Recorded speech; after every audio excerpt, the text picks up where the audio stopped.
Well, if we did that, we would not have standing to hold the board of directors accountable. And so if that's a viable litigation strategy, I think that gives us standing to do it.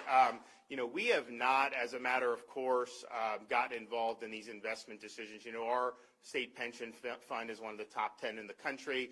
It's been well run. People make these decisions.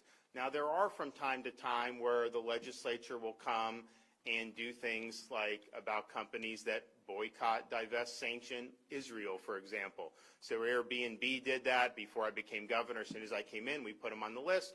They reversed their policy. We did the same with Unilever, Ben and Jerry's, right?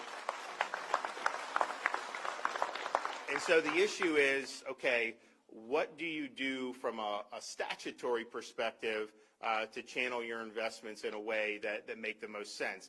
I mean, for me, I think some of these big tech companies clearly have been problematic.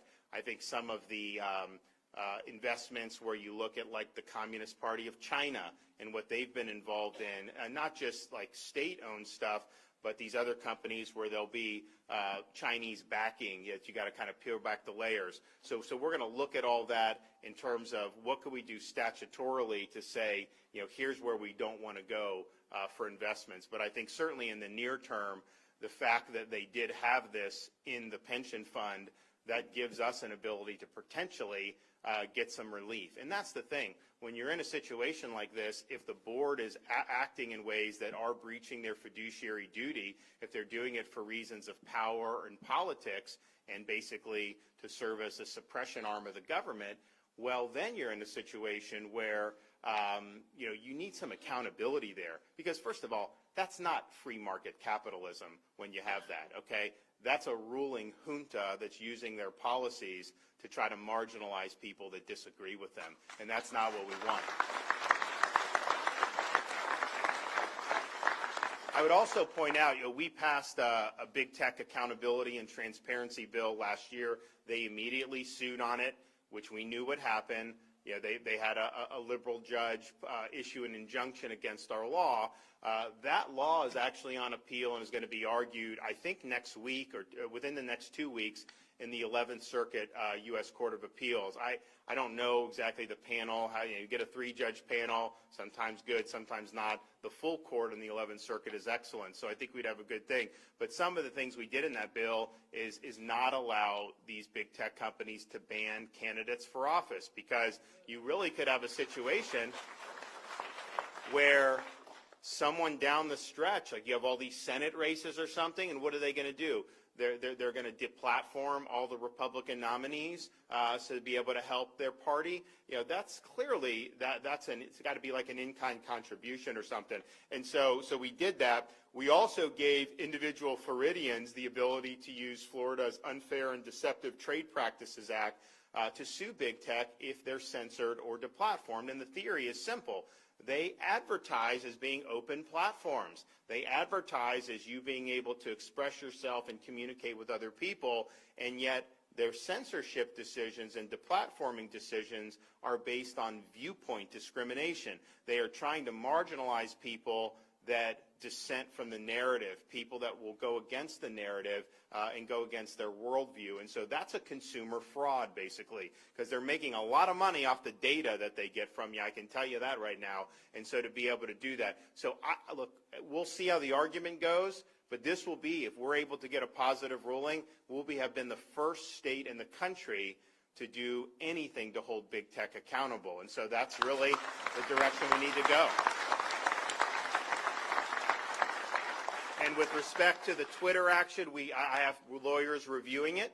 I mean, obviously, I want to make sure that we have a strong case. I don't want to expend resources just to kind of be able to send out a press release or something. I mean, we really want to feel like we have a solid theory to be able to win. But I can tell you, just looking at it, most of the time the people I talk to would say, if you're on the board in that situation, you really do need to sell. It's a massive return for your shareholders. I mean, most people in their investment vehicles are not making 20% in a year of that. So to be able to get that with something that would be good. So I think that could potentially have significant impacts.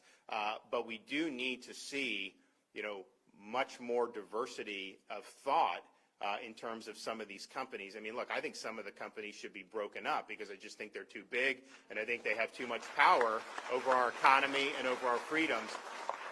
But that would require Congress. That requires a lot for that to happen. But in the meantime, if you have somebody like Elon Musk who is doing this, and you notice the people that are the most hostile to Musk are people from like these legacy media outlets like Washington Post and CNN and all these places. Nobody trusts these people anymore. I tell you, they lie every single day. And so we all know that. And so, but they're saying, like, oh, this is so bad. It's bad for democracy because Musk believes in free speech. And I'm just thinking to myself, are you kidding me? But that is what they believe. Their view is that they should be able to control the discourse. They should be able to control what you hear and think.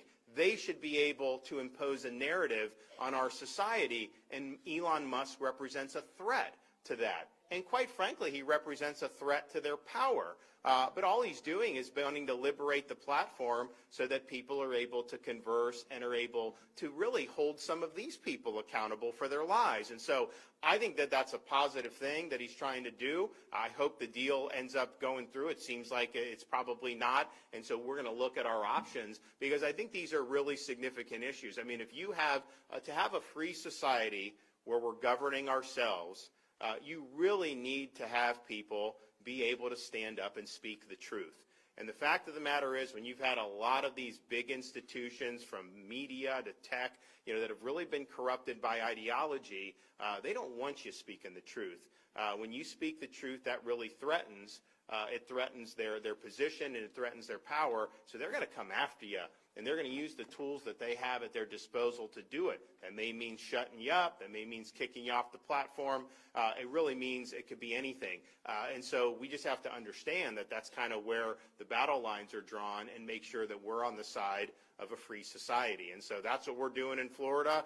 I think we're going to watch this argument very carefully that we have in the 11th Circuit.